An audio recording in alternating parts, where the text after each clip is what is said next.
Now, just as a general rule of thumb, if you were trying to convince the public that there's nothing to see here, nothing at all, it's a very good idea to get your story straight.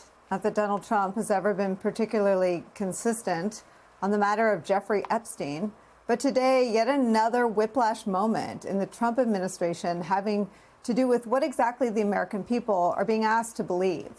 For starters, just so it's top of mind, recall the way Donald Trump himself spoke of the controversy not even 1 month ago. It's all been a big hoax. It's perpetrated by the Democrats, and some stupid Republicans and foolish Republicans fall into the net, and so they try and do the Democrats' work. In your Truth Social this morning, you mentioned past supporters when you were talking about the Epstein issue. Does that mean that you're effectively disowning any supporters who are now calling? I lost a lot of faith in certain people. Yeah, I lost because they got duped by the Democrats. Stupid Republicans. That's what Donald Trump called some of his most fervent supporters. That's who really wants answers on the Epstein conspiracy. And again, those are his words, not ours, about who bought into the conspiracy theories about Epstein. Remember that when you hear what J.D. Vance has to say about this very same controversy. I laugh at the Democrats who are now all of a sudden so interested in the Epstein files. For 4 years, Joe Biden and the Democrats did absolutely nothing about this story. We know that Jeffrey Epstein had a lot of connections with left-wing politicians and left-wing billionaires. And now President Trump has demanded full transparency from this. And yet somehow the Democrats are attacking him and not the Biden administration, which did nothing for 4 years.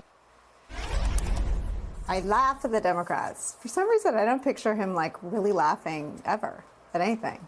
Can you imagine the sound of J.D. Vance belly laughing? Me neither.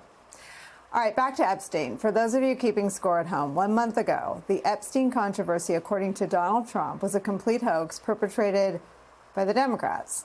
Today, though, the Democrats are apparently engaged in a cover-up to obscure the truth about the real scandal.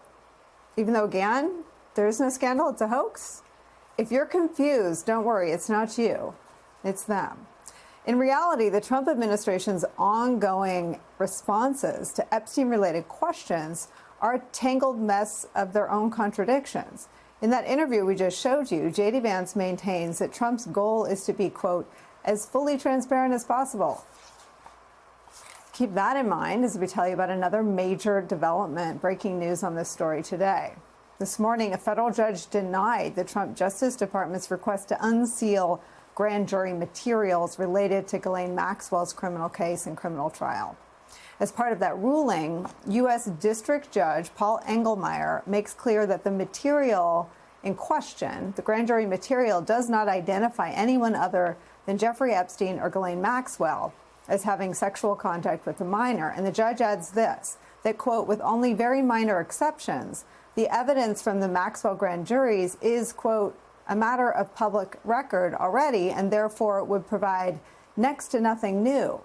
More from that ruling, quote, the one colorable argument under that doctrine for unsealing in this case, in fact, is that doing so would expose as disingenuous the government's public explanations for moving to unseal.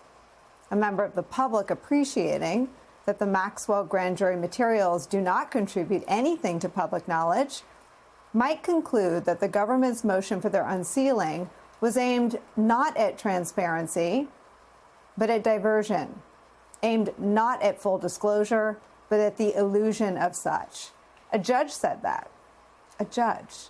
The illusion of transparency, in that judge's words, is where we begin today with some of our favorite experts and friends. Former top prosecutor at the Department of Justice, MSNBC legal analyst Andrew Weissman's back. Michelle Goldberg is here. She's a columnist for the New York Times. She's also an MSNBC contributor, an MSNBC columnist and contributor, author of the To the Contrary newsletter. Charlie Sykes is here. Charlie Sykes, I'm going to start with you. J.D. Vance is in sort of the manosphere version of a mud fight with Marco Rubio to inherit the earth, to inherit the megaverse. This is not what Trump has been saying, that there is copious hidden material, and in it is evidence of Democrats going to Epstein Island. Where did that come from? Oh, it does make my head hurt. But you know, the real mystery to all of this is what it could possibly be in these files that Donald Trump thinks will move the voters who have accepted so much. I mean, think about what Trump's base has been willing to swallow, what they have been willing to tolerate, that has not budged his support. And yet there's something about these files that has him twisting in circles, diverting, coming up with all of these, let's throw all the spaghetti against the wall, explanations from J.D. Vance. So, I mean, this really is the mystery, because Donald Trump has been, he has been immune from any consequences for any of his scandals. He's a convicted felon. He was indicted. He's a career criminal. He tried to overthrow the government. He was bragging about grabbing women by the private parts. He's been found legally liable for sexual abuse, and none of that has hurt his standing with the MAGA base. So what makes him think that this is different? Because his behavior certainly would suggest that there's something in there that he either has to keep covered up or that he has to spin with maximum effect. So, I mean, J.D. Vance's position, apparently he has been tasked with coming up with all kinds of, putting out the chaff, putting out the blue smoke in the mirrors, convincing people that there's nothing to see, and if there is anything to see, it must be left-wing Democrats. But again, coming back to it, what is in these files that has Donald Trump so in a bundle? Well, and Michelle, let's go with J.D. Vance's version that he says makes him laugh, which I do not believe. If it's all about Democrats going to Epstein Island, why isn't it out like this morning? Well, I mean, I think that that's the obvious rejoinder. The idea that Donald Trump is trying for sort of maximum transparency. It's transparently untrue, but I think that what you're seeing is that as the Trump administration tries to wriggle out of this, they're trying to redirect attention to Democrats. So you see them subpoenaing a bunch of people, Hillary Clinton, not Alex Acosta, certainly not inviting Epstein's victims who are coming forward to testify before Congress, but trying to get a bunch of Democrats thinking that they're going to somehow embarrass Hillary Clinton. At the same time, I mean, the other kind of big piece of this scandal has been the Trump administration's treatment of Ghislaine Maxwell, the meetings with Todd Blanche, moving her. We still have no idea why or what was promised to this minimum security prison that sex offenders are not supposed to be eligible to serve at. And so what did they want her to say? What did they want in exchange for that? One possible explanation is that they were hoping that she would point the finger at certain Democrats to take the heat off Donald Trump and give the base, the base might not get full transparency, but part of their dream for the whole unfolding of this revelation is that their enemies would be humiliated and punished. And on that front, let me ask you, Andrew Weissmann, to pick up what the judge said in really stunningly stark words today about the goals of the request from the United States Department of Justice on releasing grand jury materials are, in his view, not about transparency at all, but about PR. Wow. I would say that Judge Engelmeyer nailed it. It is absolutely correct. His phrase that it is for the illusion of transparency. He is obviously aware that this was going to be denied, that there's no good basis to turn over the grand jury material, and that the courts and he was going to be viewed as a fall guy. So they could say, oh, look, we wanted to be transparent, but the judges stopped us.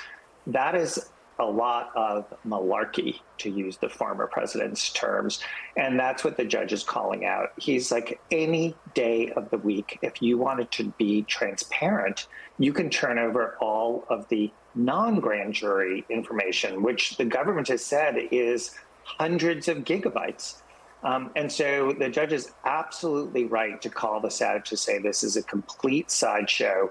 And that if he actually did grant this, all it would do is serve to show and prove up how disingenuous the administration is being. And everything that you're talking about with Michelle and with Charlie is it's all the same, which is this is all a distraction, because all of this could be made public any minute by this administration. If they wanted to prove Democrats were behind it all, they could disclose everything.